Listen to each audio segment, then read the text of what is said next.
When I'm creating a Privy display, I don't necessarily like to start from scratch. I like to start from a template. So within my design area, I'm going to click Add a Display, and I'm going to choose from all of these different templates that are included with every plan. And I like this one of the road, so I'll take this background image. That's a discount. So I'll choose the selected. So this gives me a jumping off point, which then I can now customize this to be my style and my brand. Now the first place I'm going to start is the background. And so this is where we can adjust the dimensions of the pop-up itself. So I could make this wider if I wanted to. I could make it a little bit taller. Oh, I do kind of like it that high. Or I could even make it a different shape. I could select a circular background, which, yeah, I might leave it like that. And then I can adjust my circle from there. All right, now that we have our shape and our dimensions down, I can come to this background image here. So right now our background is this asphalt highway, sort of on the road style background. And so if I want to delete that, I can hit this X. And now there's no background, it's just the white. And I can either choose a new image, so I can choose from my photo library here. Maybe I'll select this ice cream cone. Maybe that'll be a nice one to use. Or if I didn't want to use an image as my background, I could just pick a color. So I can choose from this drop down here. Now I can either choose one of these colors here, or I can also type in a hex code or an RGB value. So for example, if I wanted to make this white again, I can do that. So any of your brand colors you can enter here. Now if I wanted to go back to my image, just come back here, choose my ice cream cone, and we'll use this photo.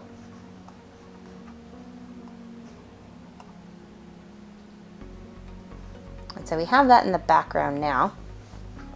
And the other piece that we're seeing here is the overlay. So this is both a color and a transparency. And so this slider here allows us to select just how light or dark that transparency is. And I can even make this transparency a different color. So say I want to make that blue. As you can see, it overlays the whole screen. I could make that a little bit lighter as well. So this is in the background. And I can even adjust my borders here. So maybe I want to change that border color to my blue and make it a little bit wider. All right. The other thing I'll point out with the background image is that you can choose some different ways how that background image might appear. So you can tile it.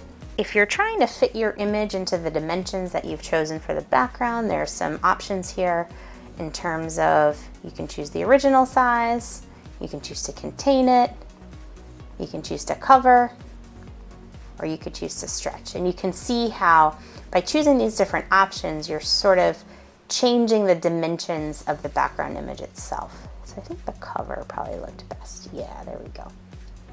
Okay, so we've gone over dimensions, background images and colors, this overlay, and borders.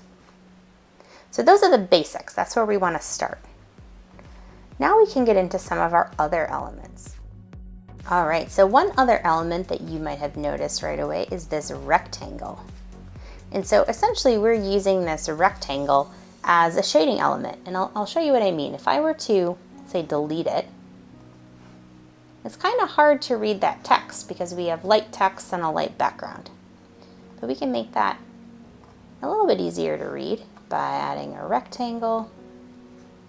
And like I said, essentially using it as a shading element. So So I'm going to cover. I'll change the color a little bit, make it a darker gray. Add some transparency. And then as a last step, I'm going to bring this down to the bottom and see how that pops a little bit more now. Okay, so we have our shading. So now let's talk about some of the text that's on this display. So clearly our main call to action is get 10% off. If I were to click in this, it looks like there's nothing here, but because this text is white, all we have to do is select, and we can change our font. Say we want this font instead. You do have the ability to add custom fonts to the customization section of your settings. If you were to do that, those custom fonts would show up in this drop down here. You can also change the color. You can add a link. You can add styling. There's lots of different options here. The alignment here. So lots of different options to make sure that you can get your design exactly right. Now I'm going to go into this other text here, and maybe I don't need this text, so I'm just going to delete it. And that allows me a little bit more room to edit my form. So right here we have a vertical orientation of our form, but I like to typically have, or we have a horizontal orientation rather, but I typically like to have a vertical orientation. So that means I'm going to move that email up and make this button a little bit bigger. So just to review what I did pretty quickly right there. So I edited the submit button. So I'll show you more specifically some of the different stylings that you can do with this. So you can change the color, of course. So maybe we want more of that blue button. There we go. We can also change the style. So this is a flat style. We can also choose a gradient, an outline, or even just a simple link. I'll stick with the flat style for now. And because we have a round display, I'll make these corners pretty round as well. Now, we can choose this call to action on the button to be whatever we want it to be. And I've seen a lot of creative phrases from our customers. Some of our customers can be very creative, maybe a little bit cheeky, get people to click on that button. But I like reveal code. We're offering 10% off, but I think this needs to be a little bit bigger, maybe a little bit more eye-catching. So what I'm going to do is make this font size, there we go, a little bit bigger there. Okay. Now we're getting somewhere. Here, I'm just going to stop and save my design just to make sure. Now, the other area that we edited was this form area. So this is where I made the form a little bit taller. You can also change the input color of that form. So maybe I want to make that the same as the button.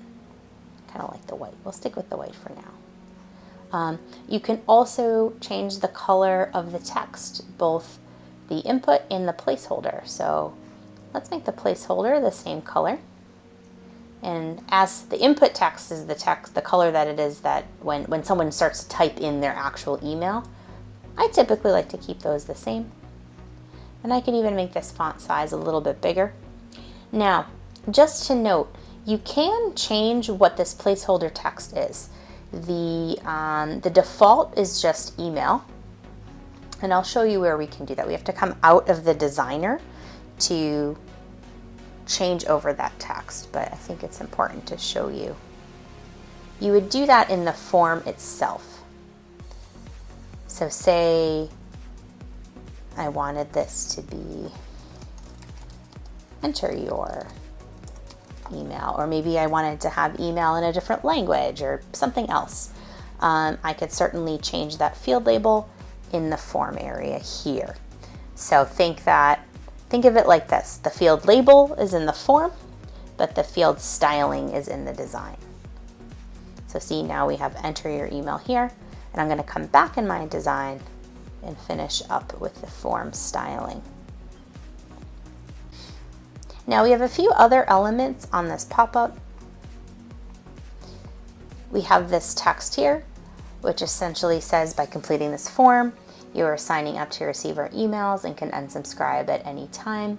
This is for explicit consent reasons. But we have this language on almost all of our designs now, all of our templates, I should say. You could certainly customize this text to whatever your company has decided is the appropriate language. We also have this close button. Now it looks like a link. We just call it a button. Remember, we can choose the link style of button. So if you wanted anything to just appear like this at the bottom, you could do that. And again, you can adjust this text as well. So no thank you. This would close the pop-up, as would that X right here. So I think this is looking pretty good. One thing I can do is preview my campaign both in desktop and that is the default. I can also preview it on a mobile device as well. So this is what this would look like on mobile.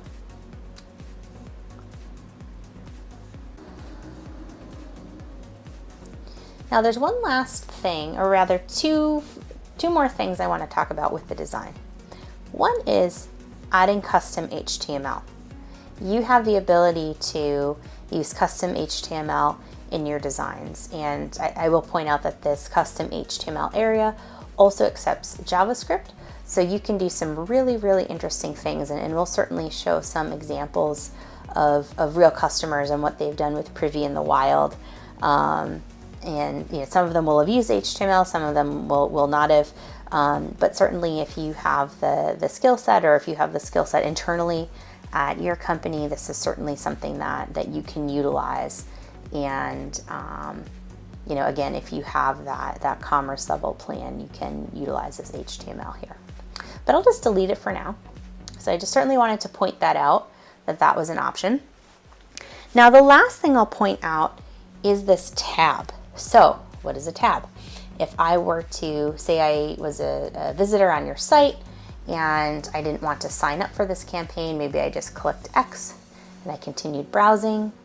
This tab is a persistent little reminder on the site that, hey, I have an offer available to me. So if I were to click this tab again, the campaign would show up and I would have another opportunity to enter my email and sign up for that campaign.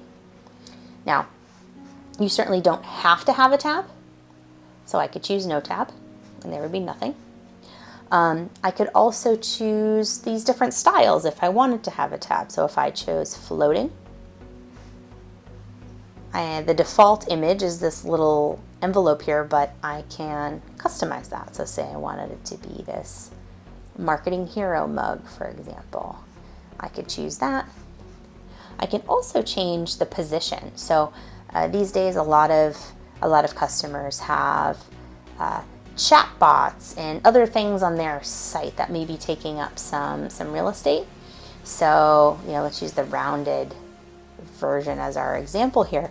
We can really place these anywhere on your site, just to make sure that it's not interfering with any other tools that you may have on your website. And of course, like everything else, you can customize it. So I can choose my color. I can choose my text. Maybe I want to say don't forget. And I can even choose the color of that text as well. I think white looks good there. All right, and again, if I hit that tab, here's my campaign back again. So I'll save this. And I'm now ready to add in the rest of the components for my campaign. So these are all examples of real Privy customers and what they've done with our designer. And as you can see, there's a lot of variety here. There's a lot of different types of examples. We have really creative customers, and Some of them have chosen really simple designs that work very well for them. Other folks have chosen to be very sophisticated and have very intricate designs. And, whichever way works for you, if you have all these design skills that are bursting to come through, you can certainly use Privy for that. But again, if you're also a novice and you're just really starting and you don't necessarily have a design background like myself, you don't have to be a designer to be able to create something really beautiful, as you can see from the wide variety of campaigns that our customers create.